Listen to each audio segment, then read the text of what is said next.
आप सभी का स्वागत है हमारी यूट्यूब चैनल फ्री क्लासेस में, जहाँ आपकी तैयारी बिल्कुल ही फ्री में प्रोवाइड कराई जाती है। हम कवर कर रहे हैं पंडित सुंदरलाल शर्मा स्पेशल क्लास, जिसमें आज का हमारा सब्जेक्ट होने वाला है हिंदी का। आज हम हिंदी के प्रैक्टिस सेट 15 को पूरा करेंगे, जो कि आपके एग्ज़ाम के लिए बहुत ही महत्वपूर्ण होने वाला है। तो क्लास को शुरू करते हैं बिना किसी देरी के। आज की क्लास का हमारा पहला क्वेश्चन है कि महोत्सव शब्द का सही संधि विच्छेद क्या होगा। महा प्लस उत्साह होगा, महा प्लस उत्साह होगा, महा प्लस उत्साह होगा या मही प्लस उत्साह होगा। बताइए कि महोत्सव शब्द का सही संधि विच्छेद क्या होगा। महो प्लस उत्सव, महा प्लस उत्सव, मह प्लस उत्सव या मही प्लस उत्सव। तो महोत्सव शब्द का सही संधि विच्छेद होता है महा प्लस उत्सव। क्या होता है? महा प्लस उत्सव बराबर महोत्सव। और कौन सी अगर संधि बोले तो गुण स्वर संधि, गुण स्वर संधि, क्योंकि यहाँ पर कौन सी मात्रा है? ओ की मात्रा है। तो बोला था कि आपको ए की मात्रा हो या ओ की मात्रा हो या ऋषि की री की मात्रा हो, तब कौन सी संधि होती है? गुण स्वर संधि होती है। तो महोत्सव में कौन सी संधि? गुण स्वर संधि। और समास इसका संधि विच्छेद क्या होगा? तो महा प्लस उत्साह होगा। Right answer option D. अगला क्वेश्चन है कि दशानन अर्थात रावण में कौन सा समास है। बताइए कि दशानन अर्थात रावण में कौन सा समास है। द्विगु समास है, बहुब्रीहि समास है, तत्पुरुष समास है, कर्मधारय समास है। तो दशानन का क्या रहेगा? 10 है आनंद, जिसके मतलब 10 है सिर, जिसके मतलब रावण। तो ये क्या करते हैं? यहाँ पर तीसरा अर्थ प्रकट करता है। तो जब तीसरा अर्थ प्रकट करे तो कौन सा रहता है? आपको बताया था बहुब्रीहि समास। दशानन हो गया, पीताम्बर हो गया, ये सब में कौन सा रहता है? बहुब्रीहि समास रहता है। Right answer option B.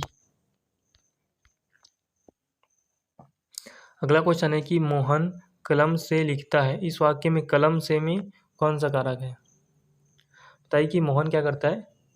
कलम से लिखता है, इस वाक्य में कलम से में कौन सा कारक है? करण कारक है, कर्म कारक है, संप्रदान कारक है, अपादान कारक है। तीसरा का राइट आंसर क्या होगा? तो कर्ता ने कर्म को करण से, संप्रदान के लिए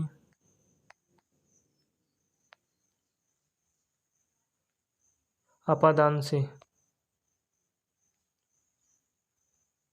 तो इसमें से किसमें आता है? देखो इसमें से तो नहीं आ रहा, काट देते हैं, इसमें भी नहीं आ रहा है। करण में आता है और अपादान में आता है। आपको बार बार बताया गया है कि अपादान में जब अलग होने का भाव रहता है तब रहता है, और करण में जब संसाधन के रूप में, हथियार के रूप में उपयोग होता है तब। तो से का मतलब यहाँ कलम के लिए हुआ है, मतलब साधन के लिए हुआ है। तो राइट आंसर होगा करण कारक। Right answer option A. आगे देखते हैं, ये हो गया ना। हाँ, आगे चौथा कि आस्तीन का साफ मुहावरे का सही अर्थ क्या है। बताइए कि आस्तीन का साफ मुहावरे का सही अर्थ क्या होता है। बहुत प्रिय होना होता है, कपटी मित्र होता है, साफ पालना होता है, बहुत क्रोधित होना होता है। बताइए कि आस्तीन का साफ मुहावरे का सही अर्थ क्या होता है। तो आस्तीन का साफ मुहावरे का सही अर्थ की बात करें तो क्या होता है? कपटी मित्र और या धोखेबाज होता है। क्या होता है? कपटी मित्र या धोखेबाज होता है। Right answer option B. अगला क्वेश्चन है कि निम्नलिखित में से तद्भव शब्द का चयन करना है। मतलब इसमें से तीन क्या है? तत्सम और एक तद्भव है, उसी एक तद्भव को आपको बताना है। क्या सूर्य तद्भव है, दूध्य तद्भव है, मोर तद्भव है या सर्प तद्भव है। तो इसका राइट आंसर होगा ऑप्शन सी, जो मोर है ये क्या तद्भव शब्द है। अगर इसकी तत्सम की बात करें तो क्या होगा? मयूर होगा। क्या होगा? मोर का तत्सम मयूर होता है, मोर क्या तद्भव है। ठीक। सूर्य क्या है? तत्सम है, अगर तद्भव बोले तो सूरज। दूध का तद्भव बोले तो दूध। सर्प का तद्भव बोले तो सांप। ठीक। हाँ, मोर का तत्सम बोले तो मयूर। अनुराग का विलोम शब्द क्या है। बताइए कि अनुराग का विलोम शब्द क्या होता है। विराग होता है, सुहाग होता है, पराग होता है, द्वेष होता है। छः का राइट आंसर क्या होगा कि अनुराग का विलोम शब्द। तो अनुराग का विलोम शब्द होता है विराग। Option A right answer. अनुराग का विलोम शब्द क्या होता है? तो विराग होता है। Option A right answer. भौरा का पर्यायवाची शब्द नहीं है, बताना है। क्या बताना है? भौरा का पर्यायवाची शब्द नहीं है। अली नहीं है, भ्रमर नहीं है, मधुकर नहीं है, पिक नहीं है। बताइए कि भौरा का पर्यायवाची शब्द कौन सा नहीं है। सातवां का राइट आंसर क्या होगा? तो देखो, भौरा का पर्यायवाची अनिल भी है, भ्रमर भी है, मधुकर भी है। तो ये तो तीनों गलत होगी, नहीं पूछा था। तो राइट आंसर होगा पिक। जो पिक जो होता है ये कोयल का पर्यायवाची होता है। किसका होता है?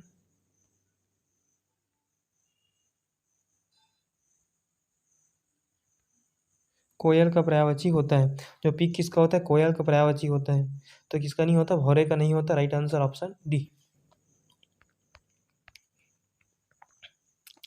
अगला क्वेश्चन है कि जिसकी पत्नी मर गई हो उसे क्या कहते हैं? बताइए कि जिसकी पत्नी की क्या हो गई? मृत्यु हो गई, उसे क्या बोलेंगे? विधुर बोलेंगे, विधवा बोलेंगे, सधवा बोलेंगे, अनाथ बोलेंगे। बताइए जिसकी पत्नी क्या हो कि पत्नी का देहांत हो गया हो, उनको हम क्या कहते हैं? तो उसको हम बोलते हैं विधुर। क्या बोलते हैं? विधुर। और जिसके पति का देहांत हो गया हो उसे बोलते हैं विधवा। जिसके माता पिता ना हो उसे क्या बोलते हैं? अनाथ। ठीक। घबराहट शब्द में कौन सा प्रत्यय है? बताइए कि घबराहट शब्द में कौन सा प्रत्यय है? ट प्रत्यय है, आहट प्रत्यय है, अट प्रत्यय है, राहट प्रत्यय है। आपको बताना है कि घबराहट में कौन सा प्रत्यय है। तो घबराहट जब बार बार बोला घबराहट घबराहट घबराहट, तो बार बार क्या लगता है? लास्ट में आहट लगता है। तो राइट आंसर होगा ऑप्शन बी, आहट। घबराहट, क्या उसमें आहट प्रत्यय जुड़ा, मतलब अंतिम में क्या जुड़ा है? आहट प्रत्यय जुड़ा है। तो राइट आंसर ऑप्शन बी। अगला है कि निम्नलिखित में से अशुद्ध वर्तनी वाले शब्द का पहचानिए। क्या पहचाना है आपको? शुद्ध नहीं पहचानना, आपको अशुद्ध पहचाना है। इसमें से 3 शुद्ध है, एक अशुद्ध है, उसी अशुद्ध को आपको पहचाना है। सन्यासी अशुद्ध लिखा है, उज्ज्वल अशुद्ध लिखा है, पूजनीय अशुद्ध लिखा है, या आशीर्वाद अशुद्ध लिखा है। बताइए कि इनमें से कौन सा अशुद्ध लिखा है? तो इसमें जो आशीर्वाद है अशुद्ध लिखा है। कैसे? जो आशीर्वाद होता है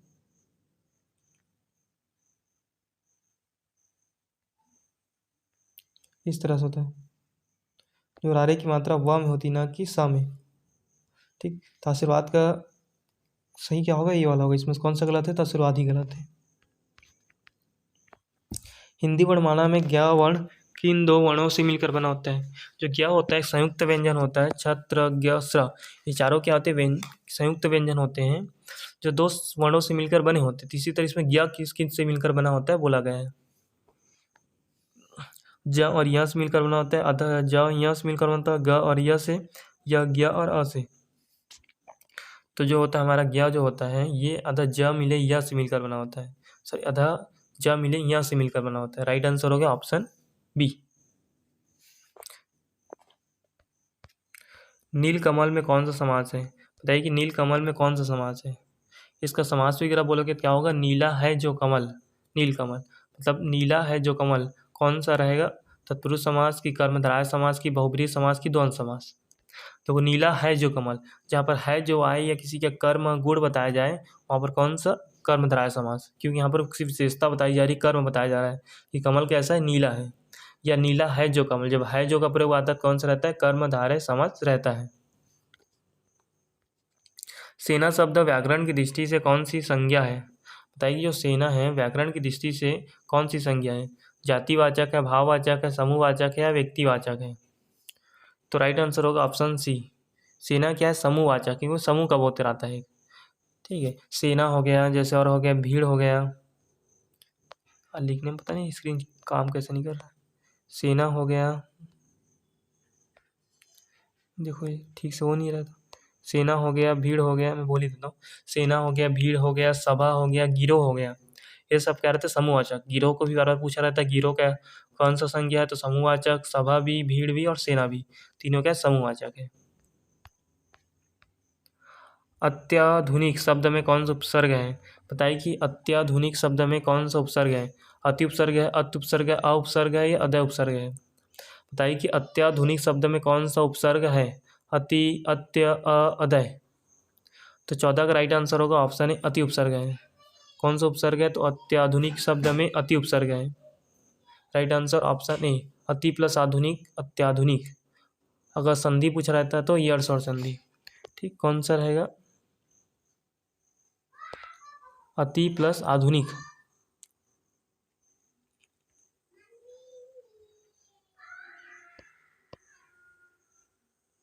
अति प्लस आधुनिक, अत्याधुनिक, यर्स और संधि। ठीक। अगला क्वेश्चन है कि गौ अर्थात गाय का बहुवचन क्या होता है? गवे होता है, गवे होता है, गौए होते हैं, या गाय होते हैं? बताइए कि आपको गाय का या गौ का बहुवचन क्या होता है? तो इसका बहुवचन होता है गाय, गौए। Right answer option C. अगला क्वेश्चन है कि छठी का दूध याद आना छठी का दूध याद आना मुहावरे का अर्थ क्या है? बचपन की याद आना, बहुत कष्ट पड़ना या घोर संकट में होना, दूध पीने की इच्छा होना या हार मान लेना। बताइए कि छठी का दूध याद आना मुहावरे का अर्थ क्या है? तो छठी का दूध याद आना मुहावरे का अर्थ होता है बहुत कष्ट पड़ना या घोर संकट में होना। बोलते हैं कि तुम्हें छठी का दूध याद आ जाएगा, मतलब कि तुम घोर संकट में पड़ जाओगे। Right answer option B. चंद्रमा का पर्यायवाची नहीं है। बताइए इनमें से कौन सा है जो चंद्रमा का पर्यायवाची नहीं है? क्या सोम नहीं है, या मयंक नहीं है, या इंदु नहीं है, या दिनकर नहीं है? कौन सा है जो कि चंद्रमा का पर्यायवाची नहीं है? तो सोम बिल्कुल चंद्रमा का पर्यायवाची है, मयंक भी है, इंदु भी है। लेकिन जो दिनकर है ये सूर्य का पर्यायवाची है। किसका पर्यायवाची? सूर्य का। तो ये चंद्रमा का पर्यायवाची नहीं हो सकता। तो राइट आंसर ऑप्शन डी। विद्वान का स्त्रीलिंग रूप क्या है? बताइए कि विद्वान का स्त्रीलिंग रूप क्या होता है? विदुषी होता है, विद्वानी होता है, विद्यामती होता है, विदुषी होता है। राइट आंसर क्या होगा? तो 18 का राइट आंसर होगा ऑप्शन ए विदुषी सही है। ऑप्शन डी में विदुषी लिखा है लेकिन वो गलत लिखा है। ऑप्शन ए वाला जो विदुषी है बिल्कुल सही है। विद्वान जो कि पुरुषों में ज्ञान का बहुत ज्ञाता रहता है विद्वान, अगर महिला में कोई रहती तो उसको क्या बोलते हैं? विदुषी बोलते हैं। हे राम यह क्या हो गया, इस वाक्य में हे राम में कौन सा कारक है? कर्ता कारक, संबोधन कारक, अपादान कारक या कर्म कारक? तो देखो 12 बोला कि कर्ता ने कर्म को संप्रदान के लिए अपादान से अधिकरण में बर संबोधन हे रे और अरे। तो जब हे किस में आता है? संबोधन में आता है। तो राइट आंसर हमारा बी संबोधन कारक। 19 का राइट आंसर क्या होगा? ऑप्शन बी, क्योंकि हे अरे संबोधन कारक आता है। ठीक। सिंगार रस का स्थायी भाव क्या है? बताइए कि सिंगार रस का स्थायी भाव क्या है? रति है, शोक है, हास है या क्रोध है? तो सिंगार रस का जो स्थायी भाव होता है ये रति होता है, अर्थात प्रेम होता है। Right answer option A. तो यहाँ पर सभी रस के स्थायी भाव दिए, एक बार देख लीजिए कि सिंगार रस के स्थायी भाव रति था प्रेम, हास रस का हास, करुण रस का शोक, रौद्र रस का क्रोध, वीर रस का उत्साह।